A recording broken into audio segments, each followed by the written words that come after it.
আল্লাহ রাব্বুল আলামিনের কাছে ইব্রাহিম আলাইহিস সালাতু ওয়াস সালাম তখন দোয়া করলেন, রব্বি হাবলি মিনাস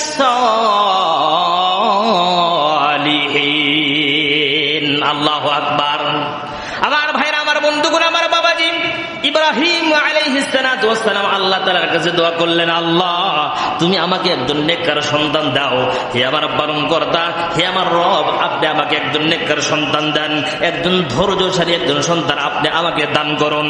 আমার আল্লাহ রাব্বুল আলামিন সঙ্গে সঙ্গে ইব্রাহিম খলিলুল্লাহর দোয়া কবুল করে নিয়ে হাজেরা আলাইহিস সালাতু ওয়াস সালামের গর্ভে আল্লাহ রাব্বুল আলামিন নবী, শিশু নবী ইসমাইলকে আল্লাহ তাআলা পাঠিয়ে দেন। সুবহানাল্লাহ।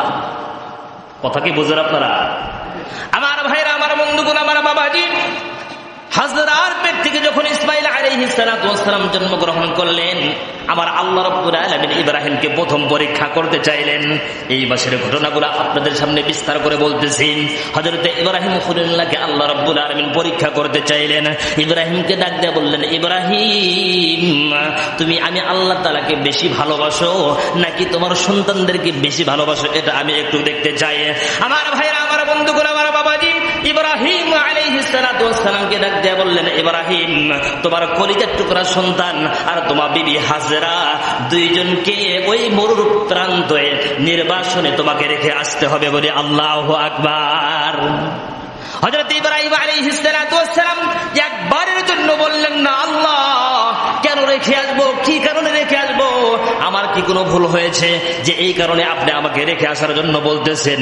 একবারের জন্য বললেন না, যেহেতু আমার আল্লাহ পাক রব্বুল আলামিন ইব্রাহিমকে অর্ডার করেছেন, পারমিশন দিয়েছেন, নির্দ্বিধায় ইব্রাহিম খলিলুল্লাহ তার কলিজার টুকরা সন্তান, দুধ সন্তান ইসমাইলকে এবং বিবি হাজরাকে সঙ্গে সঙ্গে ওই মরুর প্রান্তরে আল্লাহর নবী ইব্রাহিম খলিলুল্লাহ রেখে আসেন। ওই জায়গার ভিতর থেকে যখন রেখে আসতে চান, হযরতে হাজরা আলাইহিস সালাতু ওয়াস সালাম স্বামীকে ডাক দিয়া বললেন, স্বামী গো, কি কারণে, আমাদের কি ভুলের কারণে আপনি এইভাবে আমাদেরকে মরুর প্রান্তরে রেখে যান, যেই জায়গার ভিতরে কোনো মানুষ নাই, যেই জায়গার ভিতরে প্রাণী পর্যন্ত নাই, পশু পাখি কিচ্ছু নাই, এই ফাঁকা ময়দানের ভিতরে আপনি আমাদেরকে কি কারণে রেখে যান গো? ও পয়গম্বর, একটু আপনি আমাদেরকে বলেন। কিন্তু ইব্রাহিম খলিলুল্লাহ কোনো কথা বলেন না।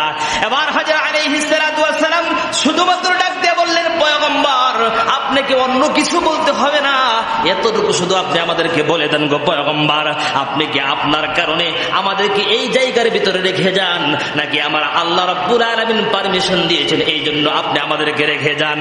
এক কথায় ইব্রাহিম খলিলুল্লাহ সঙ্গে সঙ্গে উত্তর দিল, আমার আল্লাহ পারমিশন দিয়েছে, এই জন্যই তোমাদেরকে এই মরুর প্রান্তরে রেখে যাই বলি। সুবহানাল্লাহ। এই কথা বলার সঙ্গে সঙ্গে হাজরা আলাইহিস সালাতু ওয়াস সালাম ডাক দিয়ে বললেন, স্বামী গো, যেহেতু আমার আল্লাহ রাব্বুল আলামিন পারমিশন দিয়েছেন, আমার আল্লাহ তাআলা অর্ডার দিয়েছেন, নবী গো আমার কোনো চিন্তা নাই, কারণ আল্লাহ রাব্বুল আলামিন এই জায়গার ভিতরে যদি রেখে যাইতে বলেন, আমার বিশ্বাস আমাদেরকে আল্লাহ ধ্বংস হতে দেবে না, আমাদেরকে আল্লাহ নষ্ট হতে দেবে না।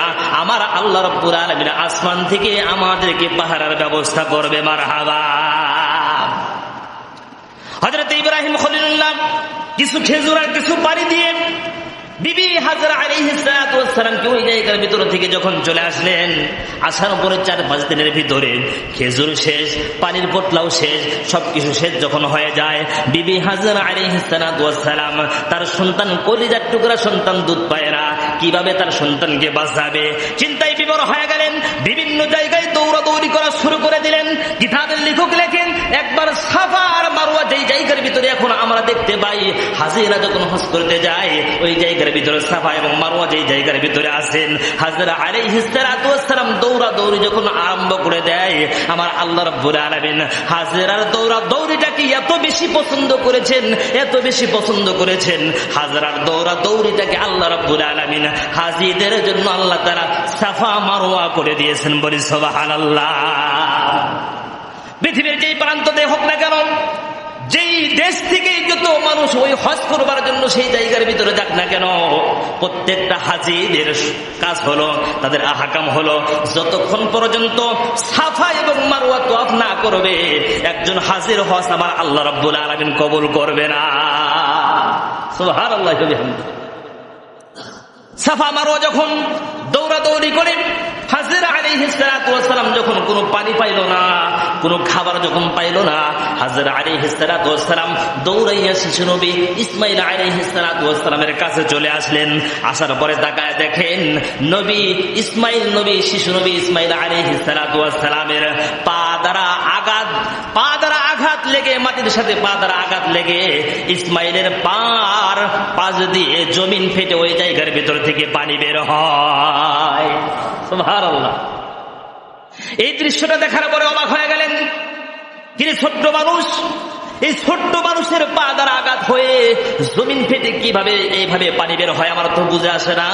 আমার আল্লাহ রাব্বুল আলামিন বলেন, হে বন্ধু, হে আমার বন্ধু, টেনশন করো না, চিন্তা করো না। তুমি যখন সাফা মারওয়া তওয়াফ করার জন্য সাফা মারওয়া যখন দৌড়াদৌড়ি করলা, আমি আল্লাহ রাব্বুল আলামিন আরশে আজিম থেকে সবকিছু দেখতে পেরেছি যে আমার বন্ধু কষ্ট করেন, আমার বন্ধু পানি পানি বলে চিল্লাচিল্লি করে, আমার ধৈর্য আমার আর সহ্য হইল না। আমি আল্লাহ রাব্বুল আলামিন জিবরাইলকে ডাক দেব, বললাম, জিবরাইল জলদি করে চলে যা, শিশু নবী ইসমাইল আলাইহিস সালাতু ওয়াস সালামের পায়ের ভিতরে আঘাত কর, তার বাজু দ্বারা আঘাত কর। আঘাত করার সঙ্গে সঙ্গে আল্লাহ রাব্বুল আলামিন ওই জমিনকে ফাঁক করে দিল, জমিনকে ফাটাইয়া দিল, আর সঙ্গে সঙ্গে জমিন ফেটে ওই জায়গার ভিতর থেকে জমজম কূপের পানি বের হয়ে যায়। সুবহানাল্লাহ। জমজম কূপের পানি ওই জায়গার ভিতর থেকে বের হওয়া শুরু করে দিল। যে জমজম কূপের পানির কথা হাদিসের ভিতরে এসেছেন, জমজম কূপের পানি হাউজে কাউসারের পানির চাইতেও বরকতময়। সুবহানাল্লাহ। আমার ভাইরা, আমার বন্ধুগণ, শুধু তাই নয়, আল্লাহ নবীর বিশ্বনবীজি সাল্লাল্লাহু আলাইহি ওয়াসাল্লামকে যখন আল্লাহ রাব্বুল আলামিন যখন আরশে আজিমে নিয়ে যায় বিরাজ করার জন্য, তার সাথে যখন কথা বলার জন্য আমার আল্লাহ পাক রব্বুল আলামিন আরশে আজিমে নিয়ে যায়, ওই জায়গায় যখন নিয়ে যাওয়া হলো, আল্লাহ রাব্বুল আলামিন ওই সময় তার সিনাটা চাক করেছিলেন। সবকিছু জিবরাইলের মাধ্যমে জান্নাত থেকে নিয়ে আসা হয়েছিল, কিন্তু শুধুমাত্র কেবলমাত্র আল্লাহ রাব্বুল আলামিন পানি নিয়ে আসেন নাই। এই জমজম কূপের পানি দ্বারা বিশ্বনবীর সিনাকে আল্লাহ তাআলা পরিষ্কার করে দেয়। সুবহানাল্লাহ। জোরে কবাছেন না ভাই? জমজম কূপের পানি দ্বারা বিশ্বনবী সাল্লাল্লাহু আলাইহি সাল্লামের সিনা পবিত্র করা হয়। এই জন্য আল্লাহ রাব্বুল আলামিন বলেছেন, হে দুনিয়ার মানুষেরা, এই হাউজে কাউসারের পানির চাইতেও আল্লাহ রাব্বুল আলামিন ওই জমজম কূপের পানির মর্যাদা আল্লাহ তাআলা বৃদ্ধি করে দিয়েছে।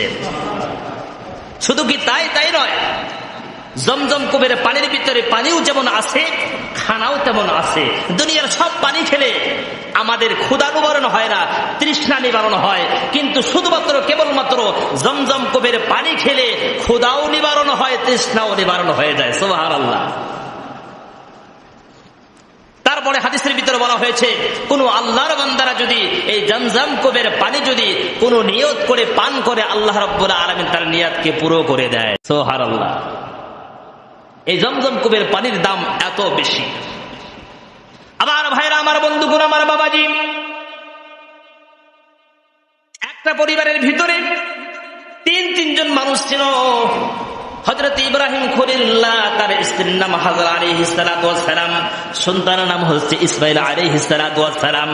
তিনজনের ভিতরে আল্লাহ রাব্বুল আলামিন তিনজন মানুষকে পরীক্ষা করার কারণে আল্লাহ কিন্তু তাদের মান মর্যাদা কিন্তু কমায় দেয় নাই। কিতাবের ভিতরে আপনারা পড়ে দেখবেন, হযরত ইব্রাহিম আলাইহিস সালাতু ওয়াস সালামের কারণে আল্লাহ রাব্বুল আলামিন মাকামে ইব্রাহিম আল্লাহ তাআলা তার জন্য বরাদ্দ করে দেয়। ইতিহাস করে দেখেন, যখন কাবা নির্মাণ হয়, যখন কাবা ঘর নির্মাণ করা হয়, ওই সময় আমার আল্লাহ পাক রব্বুল আলামিন ইসমাইল এবং ইব্রাহিমকে বলল, হে ইব্রাহিম, তুমি কি করো? কাবা ঘরটা নির্মাণ করো। আল্লাহ রব্বুল আলামিনকে ইব্রাহিম বলল, ও আল্লাহ, কাবা ঘর নির্মাণ করব, কিন্তু কিভাবে নির্মাণ করব, কতটুকু প্রস্তুত হবে, কিভাবে ঘরটা হবে, এটা তো আমাদের জানা নাই। আমার আল্লাহ পাক রব্বুল আলামিন ডাক দিয়ে বলল, হে ইব্রাহিম, শোনো, ঘরটা যেহেতু আমার, ডিজাইনের দায়িত্ব আমি আল্লাহর। সুবহানাল্লাহ। ঘরটা কার? এই ঘরটা কার? এই ঘরটা আমার আল্লাহর। ডিজাইন করেছেন কে? আমার আল্লাহ পাক রব্বুল আলামিন। আমার ভাইরা, আমার বন্ধুগণ, আমার বাবাজি, হযরত ইব্রাহিমকে আল্লাহ রব্বুল আলামিন ডেকে বলল, ও আমার বন্ধু, শুধুমাত্র আপনি রাজমিস্ত্রির কাজটা একটু চালিয়ে যান, আমি সব কাজ আমি আল্লাহ রব্বুল আলামিন আসমান থেকে করব। হযরত ইব্রাহিম খলিলুল্লাহ যখন কাবা ঘর নির্মাণ করতেছিলেন, হঠাৎ করে করতে করতে উঁচু হওয়া শুরু করলো। যখন উঁচুর দিকে যাইতেছিল, আল্লাহর নবী ইব্রাহিম খলিলুল্লাহ ইসমাইলকে জোকার হিসাবে ব্যবহার করলো। যখন পাথরগুলা উপর দিকে উঠতেছিল, আর উপর দিকে ইব্রাহিম খলিলুল্লাহ যাইতে পারে না। ইব্রাহিম ডাক দিয়ে বলে, আল্লাহ, এতক্ষণ পর্যন্ত ঠিক ছিল, কিন্তু এখন আমি কিভাবে উপর দিকে উঠব? তখন তো কোনো বাসের কোনো ব্যবস্থা ছিল না, মরুভূমি, শুধু সৌদি আরবের ভিতরে শুধু মরুভূমি ছিল, ওই জায়গার ভিতরে গাছগুছালির কোনো ব্যবস্থা ছিল না। এবার আল্লাহ রাব্বুল আলামিনকে ডাক দিয়ে বলল, আল্লাহ, বাসের কোনো ব্যবস্থা নাই, খুঁটি খোঁটার কোনো ব্যবস্থা নাই, আল্লাহ এখন আমি কি করব? আমার আল্লাহ রাব্বুল আলামিন ডাক দিয়ে বলে, যেহেতু এটা আমি আল্লাহর ঘর, সাধারণ কোনো ঘর নয়, এটা বাসের কোনো দরকার নাই, আমি আল্লাহ রাব্বুল আলামিন তোমাকে এমন একটা জিনিস তোমাকে দিয়ে দেব, সঙ্গে সঙ্গে ওই জায়গার ভিতরে থেকে কুদরতি দিয়ে আল্লাহ রাব্বুল আলামিন, ইব্রাহিম তুমি আসমানের দিকে উত্তর দিকে উঠে যাইবা। একটা পাথরকে আল্লাহ তাআলা অর্ডার করলেন। পাথরকে অর্ডার করার সঙ্গে সঙ্গে ইব্রাহিমের পায়ের নিচে আসলেন। আসার সঙ্গে সঙ্গে ইব্রাহিম যখন উপর দিকে উঠতে চায়, আমার আল্লাহ রাব্বুল আলামিন ওই পাথরকে অর্ডার দিয়েছেন, লিফট যেমন অটো হয়ে যায়, এটা কিন্তু শুধুমাত্র অটো নয়, ডাবল অটো।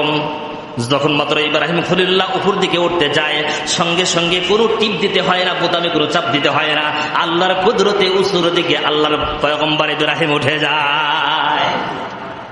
আমার ভাইরা, আমার বন্ধুগণ, আমার বাবাজি, শুধু তাই নয়, পৃথিবীর যত পাথরের উপর আপনি পা রাখেন না কেন, পৃথিবীর যত বড় বড় পাথর আছে তার উপরে যদি 1000 মানুষ পা রাখেন, আপনারা বলুন তো দেখি, ওই জায়গাটাতে কি কোনো ছাপ থাকবে? কথা মনে হয় বোঝেন নাই আপনারা। জায়গাটাতে কোনো ছাপ থাকবে? পাথরের উপরে যদি আপনার পা রাখেন, আপনার ছাপ, ফিঙ্গারপ্রিন্ট থাকবে সেখানে। কিন্তু আল্লাহ রাব্বুল আলামিন হযরত ইব্রাহিম আলাইহিস সালাম এই কাবা ঘর যখন নির্মাণ করলেন, আমার আল্লাহ পাক রব্বুল আলামিন ওই পাথরের উপরে ইব্রাহিমের ফিঙ্গারপ্রিন্টটা এমন ভাবে রেখে দিলেন, হাজী সাহেবরা এখনো যারা হজ করবার জন্য সেই জায়গার ভিতরে যায়, ওই জায়গার ভিতরে দেখবেন ইব্রাহিম খলিলুল্লাহর ওই পায়ের ছাপটা আল্লাহ রাব্বুল আলামিন পাথরের মাঝে সংগ্রহ করে সুন্দর করে রেখে দিয়েছে। ওরা এখনো গাছের গম্বুজের ভিতরে সুন্দর করে আল্লাহ তাআলা ওই জায়গার ভিতরে কাবা শরীফের পাশেই, দরজার সোজা পাশেই আল্লাহ রাব্বুল আলামিন মাকামে ইব্রাহিম, ওই পাথরটাকে আল্লাহ তাআলা ইব্রাহিম খলিলুল্লাহর জন্য খোদাই করে রেখে দিয়েছেন। সুবহানাল্লাহ। তাহলে তাদের দাম কি কমেছে না বেড়েছে? শিশুনবী মুহাম্মদের, শিশুনবী ইসমাইল আলাইহিস সালামের পায়ের আঘাতে জমজম কুবের পানি হয়ে গেছে, আর ইব্রাহিম খলিলুল্লাহর পায়ের আঘাতে মাকামে ইব্রাহিম হয়ে গেছে, আর বিবি হাজেরার দৌড়াদৌড়ির কারণে আল্লাহ রাব্বুল আলামিন সাফা মারওয়া করে দিয়েছেন। সুবহানাল্লাহ। তাহলে পরীক্ষা করলে মানুষ কি ছোট হয় না বড় হয়? পরীক্ষা করলে ওই মানুষটা সোনার মতো হয়ে যায়। আর আমরা মানুষেরা যখন একটু পরীক্ষা আসে তখন বলি, আল্লাহ শুধু আমাকেই দেখে, কানার আল্লাহ খালি আমাকেই দেখে, বলি কি বলি না ভাই? তার মানে বোঝা যায় আমাদের ভিতরে ধৈর্য